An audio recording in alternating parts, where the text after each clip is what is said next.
Hello, friends, and welcome to the Optimized Advisor Podcast, where we focus on optimizing the well-being and best practices of insurance and financial professionals today. On this show, our objective is to help you optimize your life, optimize your profession, and learn from other optimized advisors. I'm your host, Scott Heinela. We hope you enjoy the show.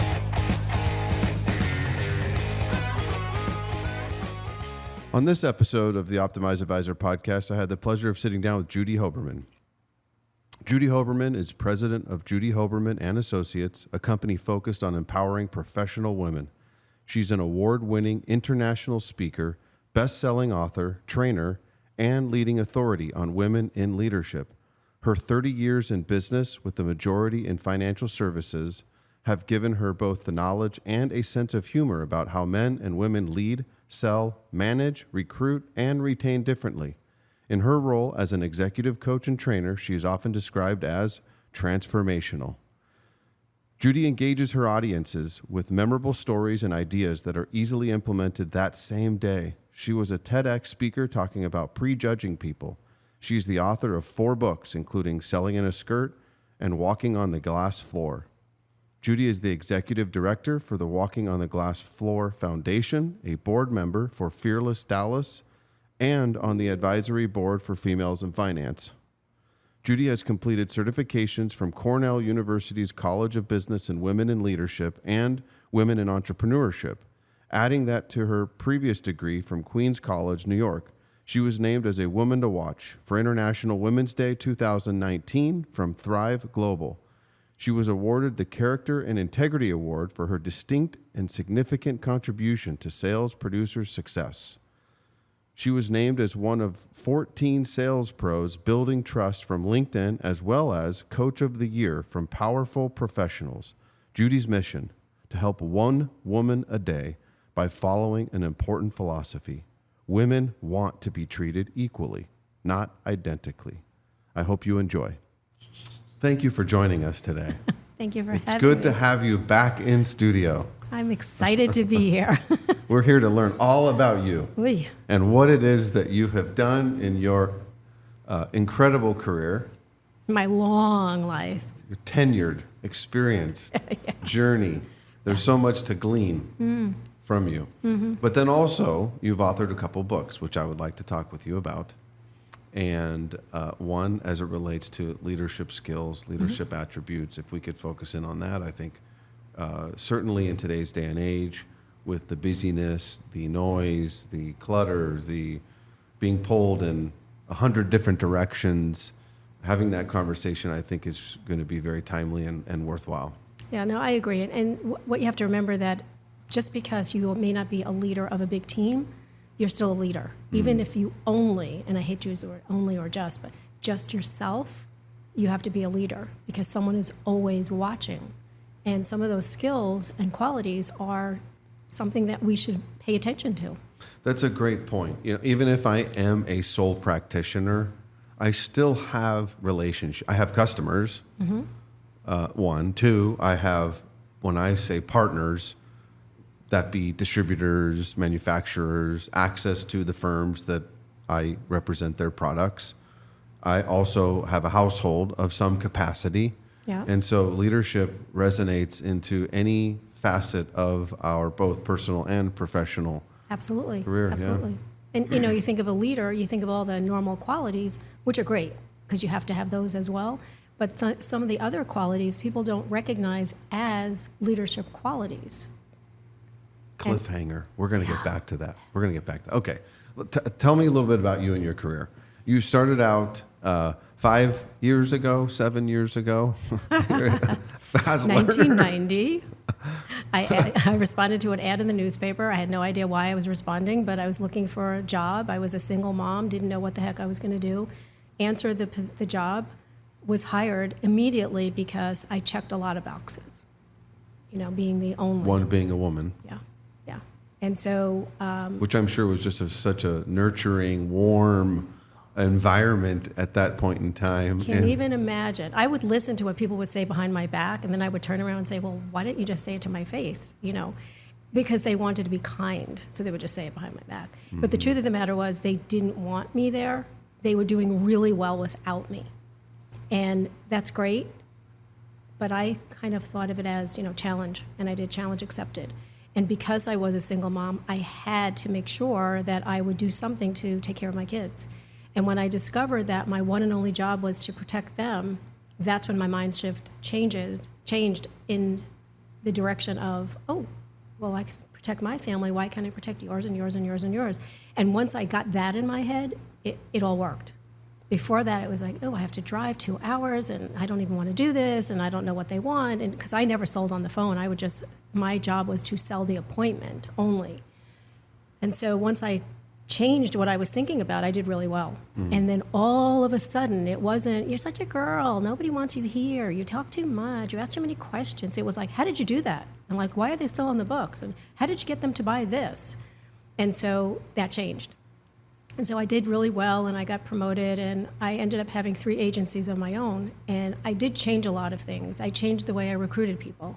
I didn't go out and say, wow, you can make so much money, because that's not what women were looking for. And I wasn't specifically looking for women, but I did want to bring some in, because it's a different perspective. That's what it was. And so when I would do a job fair, I would talk about, flexibility, and I would talk about relationships, and women were hearing that. That's what they were hearing. So I would have a line of women that were ready to talk to me, and then when the men saw other women there, they would want to talk to me. So I recruited a lot of people, and we were doing really well, and then I was asked to come into the corporate side. And then everything. And it was very different. It was very different. First of all, I wasn't doing what I knew I was good at until they said, well, we need you to train everybody. And then I was good at that. I loved going out there. We had 4,000 agents. We had 254 offices. So I loved doing that. I didn't like the culture, though. And so after a while, you realize what you're good at, what you're not good at, what you should be doing, what you don't need to be doing. And I left. And when I left, I thought, what am I going to do now?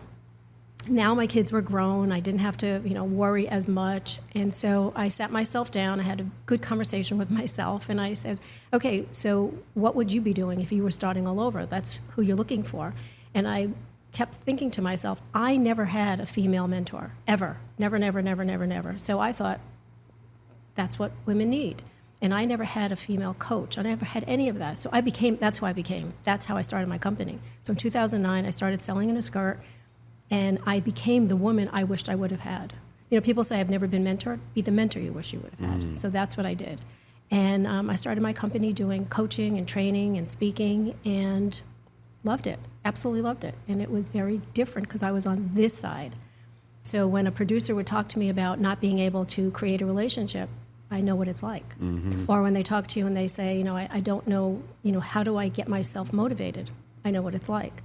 So they trusted me because I came from the industry, and that's how it all started. Yeah, that's wonderful. So when you looked at that ad, what inspired you at that time to respond? I'm curious as to what engaged you. What were your thought patterns of, ooh, this is interesting, or was it just simply, this is a job, and I think I can get this job? No. It said, wake up and smell the coffee. And so I read, it didn't say anything that it was about insurance or anything else. It was just, they gave like some bullet points about being part of a family and all this kind of stuff. And remember, as a single mom, I'm looking for some place to belong. And I thought that would be the right place. Now, when I got there, it wasn't anything that I thought it was going to be. And the person I was supposed to talk to was busy. And so the secretary, because that's what they were called back then, the secretary said, well, you'll have to meet someone else. I'm like, no, I'll wait. She said, but you might be waiting. I'm like, that's fine. My appointment was with him. I'm going to wait. And when I walked in, I think he was a little flustered because he thought he could shoo me off to someone else. Yeah. And then he started talking to me. He said, yeah, you're exactly what we want. So now you have to get licensed. I'm like, what? Okay, now you have to do this. Now you have to pay the fees. Now I'm like, okay, I thought I have a job position here. Yeah. Yeah. And then I find out, I take the licensing exam. I failed by 1 point. 1 point, I walked back into the office and I started to cry. And she said, oh, just put on your big girl's panties and get over yourself. Just take the test again. And I did, and I passed. So that was my warm welcome. But I didn't know anything about anything. I also didn't know that even though you were licensed, you weren't ready to go because the state had to say, let us approve you. Just because you pass a test doesn't mean you're really licensed. Right. So that was October. And then What state was this? Connecticut. It was, okay. And I didn't get my license really until December. So October, November, December, I would be booking appointments, going out with other people, and really seeing what they were doing and thinking like, I would never do this, but they're very successful. To me, I need to know who you are and what, why I'm here, and that, what brings you to this meeting with me, as opposed to how much money's in your checking account, what drugs are you on, blah, blah, blah, blah. I'll get that, but I didn't get that in the beginning. But I do remember, this was very funny. In December, we had our first conference that I was invited to.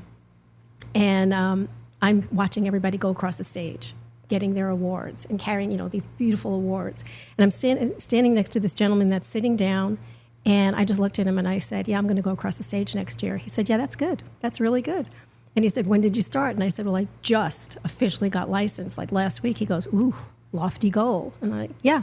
But I already know what I'm going to wear. I already know I can see it. I can see me doing this. Yeah. And I did. I've walked across the stage every year after that. But before that whole year, before the next conference, I would get notes from him. And it would say, I'm watching you. You're doing really well. You're moving up the page. And because it was a book that you can watch where you are. The rankings. I was the last person hired. So I could watch myself on the bottom of the last page. Oh, wow. And watch myself, each time. Worked your way up the ladder. And I won the quick start, 13-week contest. I won. I kept winning all these things, but I was doing my job. Come to find out, he was the CEO of the company. Wow. Didn't know is fantastic. Didn't know it. Yeah. I mean, that says a lot about him as an individual and on the topic of leadership, Yeah. right? Yeah.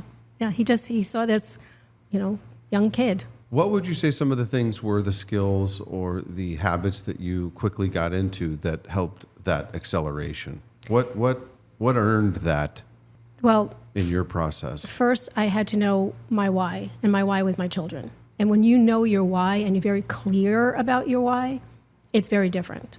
Why are you doing this? I don't know. I figured it out. I wasn't like that. I had a job to do for my children. The next thing I knew is that I had to know my clients. I had to know who they were, why they do what they do.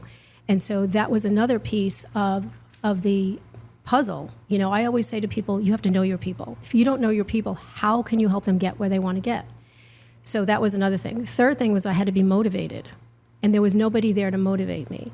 My very first time into the office, I remember walking in and I watched all of these people, all these men on telephones, picking up the phone, how much money, blah, blah, blah, blah, blah. And I was going absolutely insane. So I remember saying to my manager, okay, here's the deal. I said, I can't make appointments like this. So I'm going to do my appointments from home, and I'll always have 20 appointments a week. And he said, well, here's what I'm going to tell you what the deal is, little lady. The first time you come in without 20 appointments, you're out the door. Again, what made me stay? But I kept thinking, challenge accepted. Boop. Right. So I always had at least 20 appointments. That's a lot of appointments. And especially when I wasn't licensed Per yet, because people had to take appointments, and they were complaining. I'm like, why are you complaining? I'm booking your appointments. So what would they complain about? They had to be on the road a lot. Oh my gosh. Yeah, like, oh my God, and more appointments? Huh. And so when I started doing field training, remember, they're all men. When I did field training, I would tell them, just book as many appointments as you can, and we will make sure that they're covered. And, so my people that I trained, they would have 20 appointments. They didn't have 2. They didn't have 1. They had 20, because that's what we were told. You do 20 appointments, and you'll be successful. So it was all those little things that just built into. And so when you graduated to actually selling, were you the only female sales professional in the branch? For a while. Okay, yeah. And Until then, you started recruiting. Or I would show up at the job fairs with them, and they would say, there's another female, right? Here, of course. yeah. Use you as the hood ornament. Right, exactly. Yeah. Interesting. Yeah. Yeah, that's fascinating to me. And it was very different back then anyway, because you just did things differently. Remember, we didn't have computers. So everything was paper, everything was, in person. When you were at an appointment, you didn't just fill out an electronic app. Right. You had to write everything. So it was different. It was a lot of work, but you learned it. When they first gave us an electronic app, nobody wanted to use it. It was too much trouble to learn it. Like, at least learn it. You don't have to use it, but at least learn it. Right. So Okay, I'm big on learning. What do you call this again? My strategic triangle. Okay, explain that. This obviously not everybody can see that, but Okay. Nor should they see this. It's the terrible chicken scratch. No, but let's talk about your strategic triangle. So that was part of my goal. Which I would say then and still now. Still now. The center of your strategic triangle is family. That's my center. Correct. That doesn't mean it's everybody's center. You could be your own center. It happens to be my center. Yeah, I know that. So a triangle has three sides. There's only three sides. It doesn't matter if it's isosceles or quadrilateral triangle. It is three sides only. So you have to decide what three things are important for you to either build your business or scale your business or whatever it is. So at that point, it was building my business. And so my three things were prospecting, product knowledge, and community service. Those were my three things. If I knew about the products, I could talk about it. If I knew how to network, I would meet people. And if I did things in my community, there'd be awareness. Mm-hmm. So there's three sides. Now, what happens if somebody says to you, like, I have this great blah, blah, blah. Do you want to be part of it? You have to look at your triangle and say, yes. Then you have to get rid of something. Or you say, no, I'll revisit it later. So your triangle keeps you very focused, and it's the way that you get to say no without saying no, because nobody wants to say no. Mm-hmm. But I'm already committed to this. Now my triangle is speaking, coaching, training. When I speak, I talk about coaching and training. When I train, I talk about speaking and coaching. So it's three things. Now, if you said to me, hey, I just bought this leather jacket company, they want you to be CEO, I'd have to think about that. But you're right. But if I did, can I speak? Can I still be your spokesperson? Yeah. But because the point is that if I add it, it's no longer a triangle. So now it becomes a square or a rectangle. Can't do that. So it's always three. Three is a magic number in everything. It really is in everything. Yeah. When I network, I always want to meet three incredible people. Just three. Not five, not one, three. So three is an easy number because you can do three. You may not be able to do five, but you could do three. Yeah, that's interesting. Yeah. You referenced when you saw the top sales professional go across the stage, you quickly and concisely could see the vision of you down to what you were wearing. I was watching a documentary on Arnold Schwarzenegger recently. He just came out with one. And one thing that he articulated so well is even at a very, very young age, he was intensely focused on bodybuilding. Yep. Everybody in the world knows that. And he said he was enamored at it at a very young age, and he could down to what he was posing, what his body looked like, where he was, what people were saying in the audience. For years, he had this clear vision in his head of what it looked like when he became, Mr. Olympia. And it happened. And it happened multiple. As long as he wanted it to happen, it happened. I mean, there's been no greater bodybuilder. But my point in that is the clearer you can see your vision, write your vision, articulate your vision, the more likely it will become your reality. You have to be able to see yourself doing that. If you can't see yourself, like if somebody said to me, well, you would be a great bungee jumper. I can't even see myself like being pushed off the bridge to do this. That's no. But there are things I can actually see myself doing, and that was one of them. And it was so clear that it almost scared me, because I almost wanted to get on the stage at that moment and walk across the stage, So when you can see it, you can do it. And I think that's what a lot of people don't do, is they don't see themselves doing something. The other way you can start to do that is you do a vision board. Everybody knows a vision board. You cut up pictures and images and sayings, and you post it on, paste it on paper and on a board, and then you have it where you can look at it. And at the end of the year, you go back and you say, yep, check, because it's embedded in your brain. Your brain is communicating this and saying, you can do this, you can do this. So you have to concentrate on what you can do, not what you can't do. Do you think some people have a more natural ability of really putting those visions in their mind and having it be crystal clear down to those fine details? I don't think everybody can do it. But I think the people that can do it, they do it. because it is like, you picture your first car. This is what I'm looking for. I'm, blah, blah, blah, blah, blah. And then you see the car and you're like, oh my God, there's my car. Right. So, but it's in business, you have to picture yourself doing whatever it is you want to do. Yeah, some people, that's a great point. I think some people can, from scratch, paint the canvas. Other people need A little push. I don't know. Exactly. A push or they need to see it, XYZ advisor firm, and say, that is exactly where I can see myself. Or the starting point is a vision board. Yeah. That's a great way to just put down on paper all your thoughts through images and then go get it. Or write a story, write a paragraph about where you see yourself. There's so many ways to do it. There's one that I love to do when, I tell people to write a letter to you, and you're the client, and let the client tell you what you did for them. But you write it, in that voice. Mm-hmm. So, and I did it when I wrote a letter to me from a young woman, and it actually, it didn't happen exactly, but it actually did happen, where a young woman was thanking me for giving her the ability to find her voice. And from that, she actually asked for a promotion and, all these great things. And she was thanking me. So I just embellished on that, and I wrote this letter to myself. So when days are not as wonderful as we like them to be, right, I will read that letter. Or I will read some testimonials from people. Things like that bring me right back to where I'm supposed to be, as opposed to like where I'm sitting and going, why am I doing this? Yeah, that's powerful. That's good. Okay, leadership. Leadership. Why did you write this book, Walking on the Glass Floor? I wrote it because I was doing a radio show for many years, and then I turned to a podcast. But I did a radio show, and when I looked to see what the topics were, it turned out to be 7 different qualities in leadership, because I just put everything out on the floor, and I said, okay, so this was March, this was April, and it kept going back to these 7 qualities. So I thought, let's write a book about it. So it really stemmed from what I was already talking about and just put it into a book. Is it for women only? It says it's for women. It's the 7 essential qualities of women who lead, but men have the same qualities.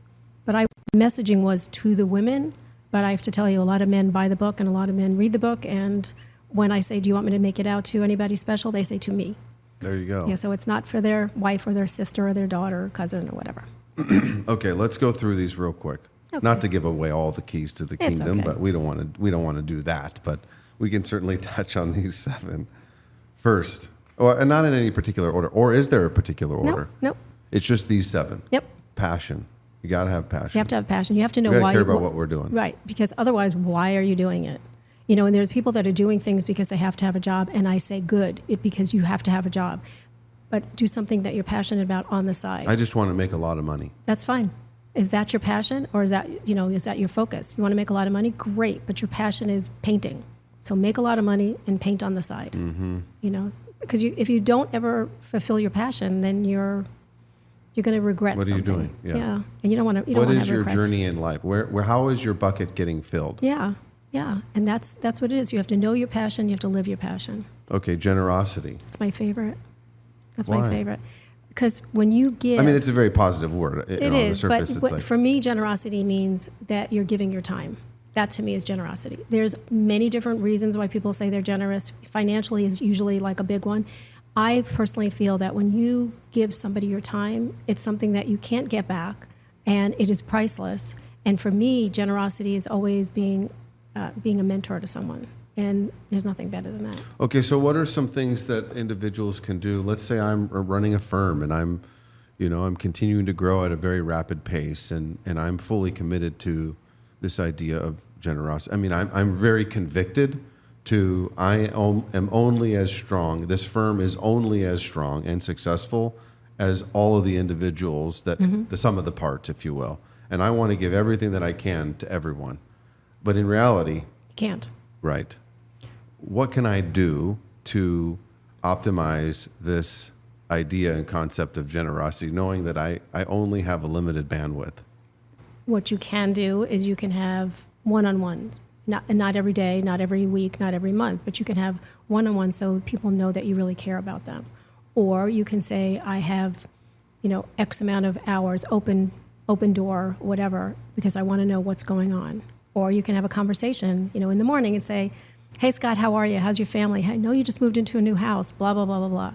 That's giving your time. It could be as simple as that. Many people cannot mentor a million people. They can't. I can't do it either. I mean, I have to really be careful because people always say, well, you say you could be my mentor.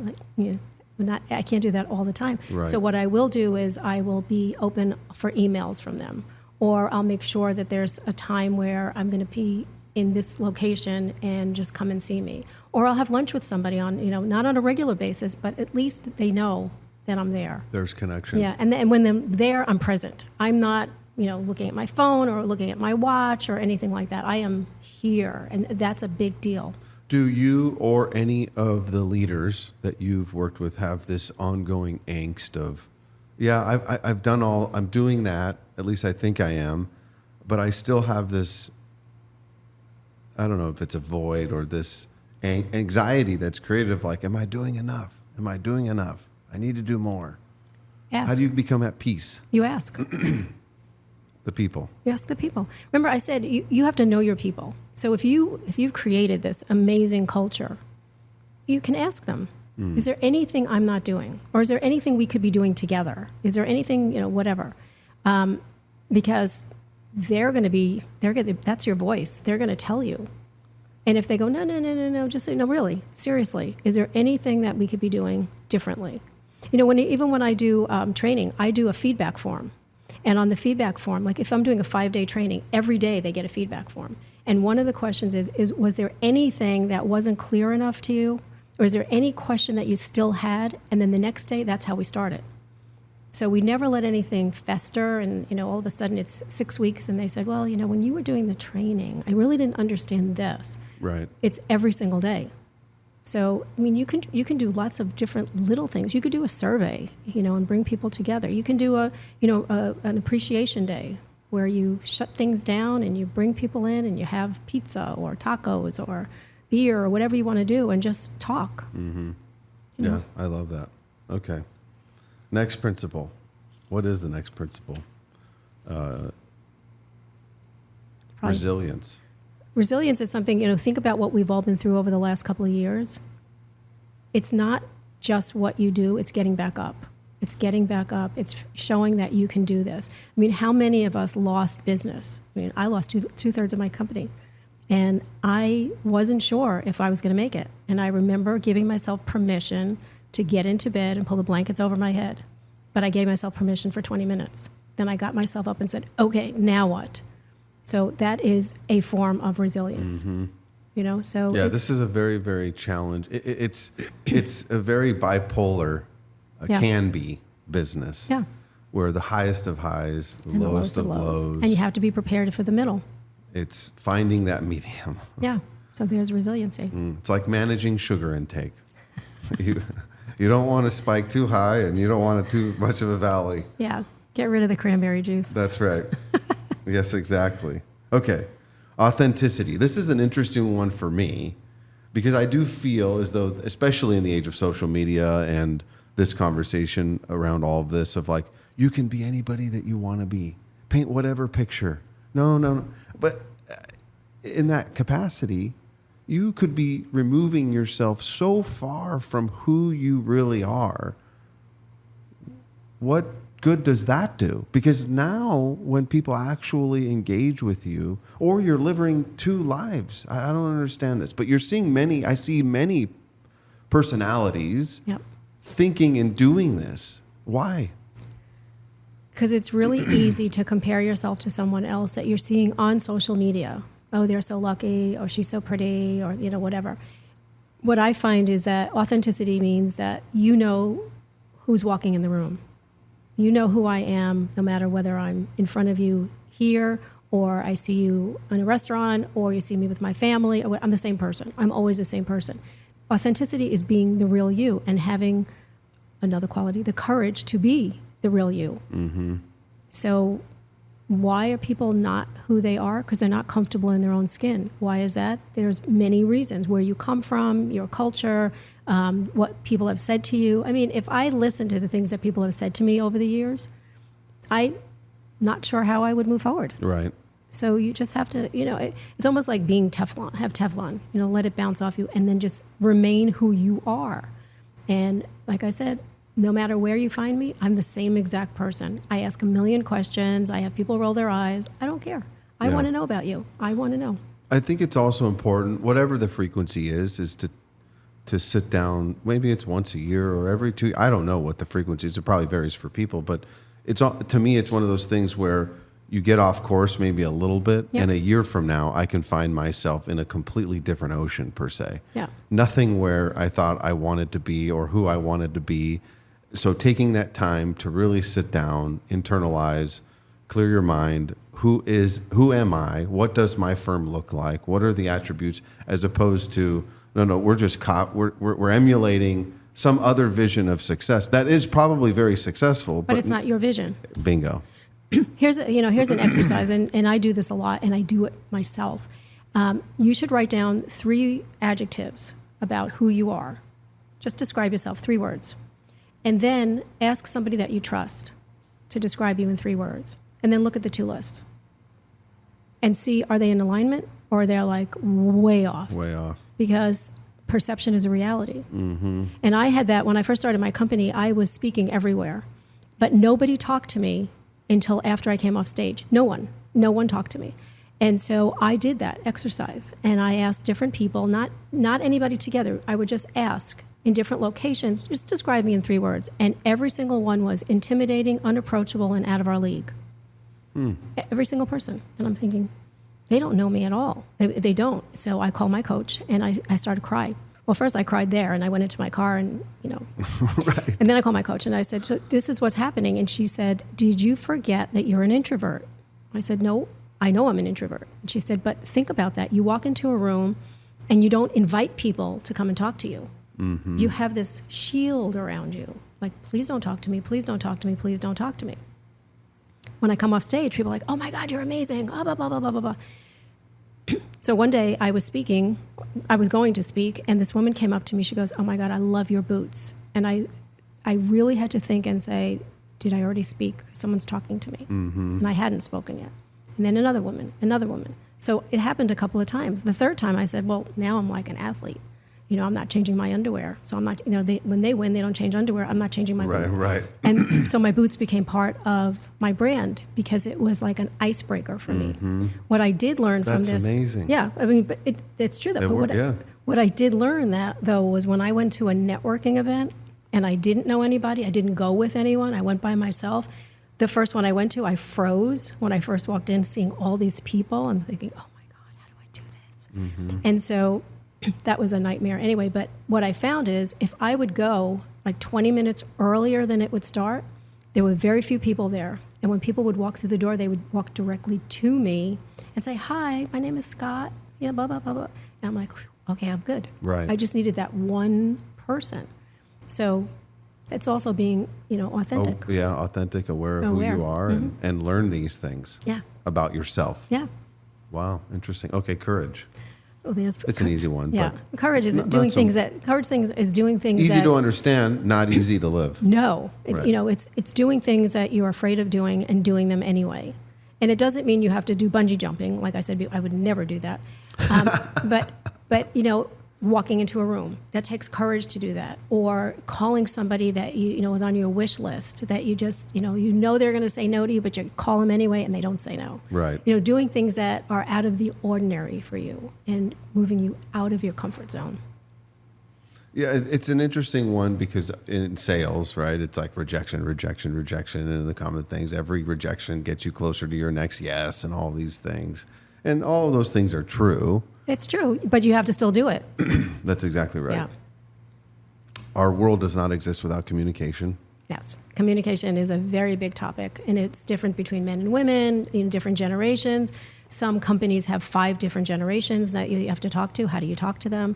But communication just means that when you are sending a message, it's not a message until it's received. So you can say whatever you want, but people are hearing it differently. So you have to be able to ask a question. So, what did you hear? Or what I just said to you, is that what you were looking for? Mm-hmm. Or what I heard you say was this, let people say, well, that's not exactly what I meant, The communication is it's a big, big, big, big topic. Well, and especially now with all the different mediums of and forms of communication that we have, it gets very messy. It gets very assumptive. Yep.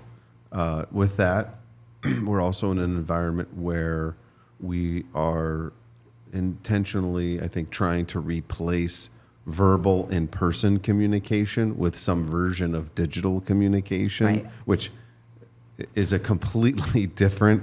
There's no humanizing over there. But you have to also remember, you can't hear tone in an email or a text or social media. You can't hear the tone, and so you're making that assumption that, oh, I know what that meant, but it's not. This description of I talked to John today. Okay, what does that mean? Did you talk to John today? Well, we texted back and forth. Yeah. Let me just be clear about one thing. You did not talk to John today. I communicated. That's exactly right. It's a very important distinguishing factor that we get so just marginalized with today. So communication, especially in our business, we are most businesses are people to people. Certainly in a sales environment, they all are, right? Yeah. In some capacity. I mean, and in our world, it's so people. Our customers are the advisor's customer is the end user, the client, whoever that is. And so communication is extremely critical. It is. And I still go back to, you have to know your people, know how they like to be communicated with. If I get a text and there's no name on it and nobody says who they are, I do not respond. If you would say, hey, it's Scott, I would, okay, I can. But I don't just answer a text because you have no idea who these people are. I don't want to do that. It's the same way, communicating on LinkedIn. Just because you connected with somebody, the next thing you get is a sales letter. Somebody connected with me and then he sends me an email, a message and said, I am going to create a website that you'll be proud of. And I said, okay, who are you? Mm-hmm. Did you look at my website? Did I ask you about my website? And he said, no, but it's a free deal for me. I'm like, not interested. Right. He said, but it's free. I said, well, what I said to him was, you haven't even asked me to dinner yet. And he was too young to understand what that meant. Right. That's great. I think about, successful advisors. Mm-hmm. I'm very, very good and focused at what I do. I'm a type A. I'm a hard charger. I'm very focused, driven and all of these things. And then I start to scale. I need help. I'm at capacity. I started hiring on some individuals. And now I'm 15, 20 years in the business. I have, let's just paint a wonderful picture of a few advisors. I've got multiple staff, and they should know what I need or what we need as a company. And they struggle in many cases with communication. Really, really successful firms or really, really good advisors do struggle with the challenge of just assumptively knowing or thinking that everybody should know what it is that they need and what they want to say, and you should know me, and that's a challenge. Well, you have to stop shooting all over yourself. Because it should not be part of the conversation. Right. It shouldn't be. Right. Because what you have to do is you have to be able to say, here's the expectation. Here's what we're looking for. Here's our goal. Whatever it is, let's work on this together. Mm-hmm. Even if you whiteboarded it. But you have to be able to find out what's involved in that journey. When I would recruit people, I would ask them a question. Once we got into a conversation, I would say to them, tell me what it is, first, why this company? Why did you choose this company? And what is it that you're looking to do in this company? And there's only 3 things that they would say. They would say, I only want to be a producer. I want to worry about myself. I want to write a lot of business, blah, blah, blah. Okay, great. I'll show you the journey. The second they would say is, I want to go into leadership. I really am a great leader. Excellent. I'll show you the journey. Or the third they would say is, I want your job. And I would say, wonderful. Let me show you the journey. So at that point, I knew which way they were going. And if they if there was something that was stopping them because they didn't understand something or whatever, we'd go back to our visit and we'd say, okay, so you really wanted to be a leader. So here were some of the things. Where are you in this journey? So that's part of communication. If you know what they want to do, you can get them there. If you assume you know what they want to do, no one's going to win. Right. And last but not least, which you just touched on, is decisiveness, making those decisions.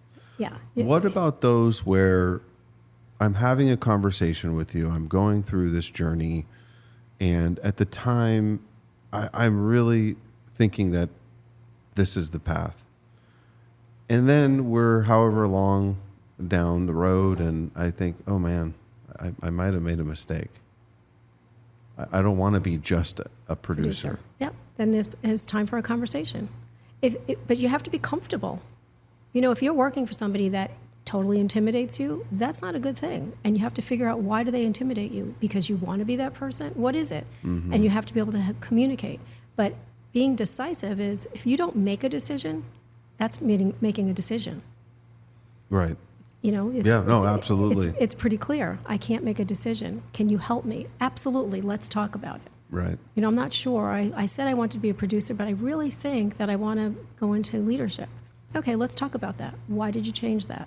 And you just have that conversation. You can break things down into itty-bitty pieces, and then it works. I imagine there's also some individuals who are too decisive, Yep.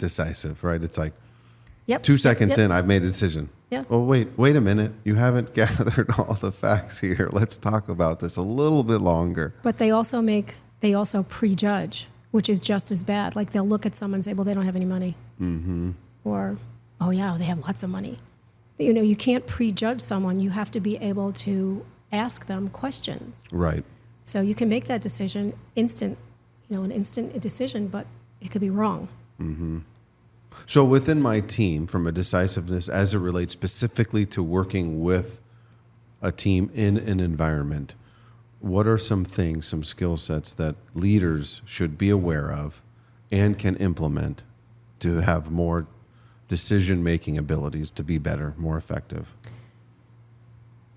First, you have to know what your mission is. Like, what is it? What are you trying to put into place? And how are you, as the leader, going to get there? How can you bring your team in to be part of that? Because if you want your team to grow with you, you have to be able to bring them into that picture, because you have to paint that picture for them. Here's what we're looking at. You know, in 5 years, we want to do this, but this year, we really want to be able to do X, Y, and Z. Mm-hmm. So tell me about what you want to do. Tell me about what you want to do. And try to just, again, I can't say that enough. You have to know your people. Right. And encourage them, empower them to make decisions. Sometimes they'll say, I'm thinking of doing that. Okay, do it. Right. Because really, what's the worst that's going to happen? What's the best that's going to happen? Let them do it. Give them enough, empowerment to do it. Right. How bad could it possibly be? What could they possibly? They're not going to, burn down the building. Right. That's not, Well, I really wanted to go after the affluent market, so what I did was I went to town hall and I stood outside and I yelled. Okay, that's not going to work. Right. You know what I mean? Right. So you just have to, because you have the expertise and the experience, and tell them some of your stories. When I first started, I did this. This worked, this didn't work. Here's why it didn't work, here's why it did work. Mm-hmm. Give them something. I did a training. We had managers in one room, we had producers in another room. I asked the producers, what's their biggest challenge? We all know what it is. It's prospecting. It's always going to be. Right. I asked the managers, what is their challenge? And they said, prospecting for new producers. And I said, okay, when you first came into the industry, what was your biggest challenge? Prospecting. I said, do you go over that with your team? No, they should know how to prospect. So I said, if that was your biggest challenge, if today is that your biggest challenge, do you think that's their challenge? Right. And when they started to think, maybe we should have that conversation, things change. Right. So that's what I'm saying. It's, it's not, there's not a big equation here. It's very basic. And sometimes you have to go back to basics. Right. Okay. I started out with just myself. Now I've got 5 people on my team. Are they all working in the same way? No. Can they all work in the same way? No. But we're on the same goal. And that's the other thing. I had somebody that was not on my team, but we were doing training, and we had to pull him onto our team because somebody got sick. He didn't do things the way we did it. And when he first got on stage, I'll never forget, I was writing notes. Oh my God, he doesn't do this, he doesn't do that, And I'm not even listening. And then I guess my pen must have run out of ink or something, and I started to listen, and I thought, it's pretty interesting. Interesting. And when I was done, I apologized to him. He didn't know what I was doing. I said, I just want to apologize. I wasn't listening in the beginning because I thought, you should be doing it our way. Right. And what you were doing, you came to the same conclusion, the same results, and everything else. It was great. Just a different path to get to the same place. Different perspective. That's very So that's what well I'm saying. said. So you have to do that in your team as well. Not everybody's going to be you. They're not. My husband always says, you have such high expectations of yourself. Not everybody can do that. Right. And, my first thing was, well, why? And then I'm thinking, well, that's true. They can't all do it the way I do it.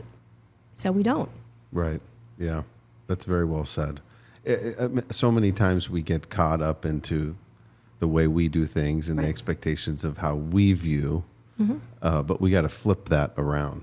It's not about you. It's what you tell all your producers. It's not about you. Take the spotlight off you. It's about your clients. It's about them. They don't care about you yet. You have to care about them first. That's you have right. to make sure that they're having the experience that you would want to have. Very well said. How do people find Judy Hoberman? They can just go on to LinkedIn, and it's under Judy Hoberman. It says sales leader, and so on and so forth. But just, and I respond. What was it like being a TEDx speaker? Have you done it just the one time? Yes. What was that like? Scary. As all Yes. get out. You have no idea. I had to. In an audience of who? They're only allowed to have 100 people in the audience. Okay. There's a lot of regulations. It might have changed by this time, but there's a lot of regulations. They have to video you. You have to stand in a certain spot. All of that kind of stuff. Which in and of itself is intimidating. Crazy. These are just things in your crazy. mind. I was going to tell a story I had never told before out loud, so that was also craziness to do. Of course. Yeah. Quite courageous. It was very courageous. I thought I was insane for doing it, actually. And I was very nervous. I had to apologize publicly to people that week before because I said, I am very snarky. I apologize in advance. I am scared out of my mind. Really, I was petrified. I had to change my talk around because I didn't think I was going to get through it without bursting into tears. And so my friend she does neuro-linguistic Wow, this is a lot. Yes. No idea. Yeah. Wow. So my friend is neuro-linguistic programming. So she said to me, I'm going to help you get centered. I'm like, yeah, whatever. So she said to me, when you think of a TED Talk, what's the first thing you hear? If you turn on any TED Talk at all, the first thing you hear is applause. Mm-hmm. She said, what color calms you down? I said, purple. She said, what are you nervous about? I said, there's a theme, and I'm afraid I'm going to not be able to remember how to tie it together, and I'm going to forget something. And she said, okay, are you going to wear anything that's important to you? And I said, my wedding ring. She said, okay, so before you get on stage, I want you to take a deep breath. I want you to hear the applause. I want you to see purple, and I want you to know you're not going to forget anything, and then turn your ring, and then get on stage. And I thought, well, this is kind of hokey, but I'm going to do it because there was nothing else that was going to help me. Of course. So I think I was the second or the third in the group. I think there was 10 or 12 speakers. And I'm getting ready, and I do everything she says, and I turn my ring, and I get on stage. You can't see anything. You can't see anything. That's how bright the lights are. And I had said to my husband, please don't sit in the front because So it's just blank. blank. Like, you can kind of see But not really. figures, but you can't see who they are. But I told him, do not sit in front of me because if I see you, I'm going to cry. And he goes, I won't. He was. But he knew you couldn't see me. I couldn't see him. But anyway, so I'm going through, and in the first maybe 3 or 4 minutes, I felt it starting to come up. And so I turned my ring again. Man. I don't know why. He happened to take a picture at that moment of me turning my ring. Didn't even know it, okay? I do the whole thing. I did burst into tears at the end, but it was fine because I got through the whole thing. Right. It was the best thing I ever did, and it's only going to be, that's the only time I'm doing it. But when I saw the picture of me turning my ring, I thought, okay, that was the moment. That was the moment when I could say, done. Yeah. Yeah. Wow. Yeah. Congratulations Yeah. to you. Oof. Man, what a Yeah. feet. Whew. That is so intimidating. Trust me. Wow. People do 3, 4, 5, Good for 10. I'm you. like, yeah, no. Mm-mm. Are you going to do TED Talk? Mm-mm. Done it. Been there, done that. Yeah, no. Some people must be just like, I think, so much to say, so energized, well, just in their environment. If you're talking about something that's not personal, you probably could do Great point. Right?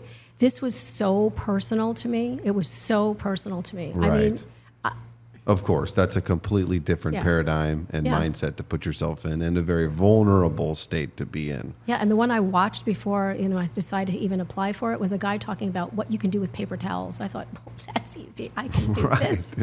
Yeah, No, one and done. Out of the park, though. Yeah, people Yeah. were saying, oh my goodness, this was great. I had young girls in the audience that said, me, just like that. It was me. That's me. You're talking straight to me. Wow. Yeah. Good for you. So fun. Congratulations. Thanks. Thank you for coming in today. Thank you so much for having me. Until next time. Absolutely. Cheers. Thank you for tuning in to today's episode. Please subscribe, like, share, leave a comment or review. Be sure to check us out on social media at Optimized Advisor Podcast. Till next time.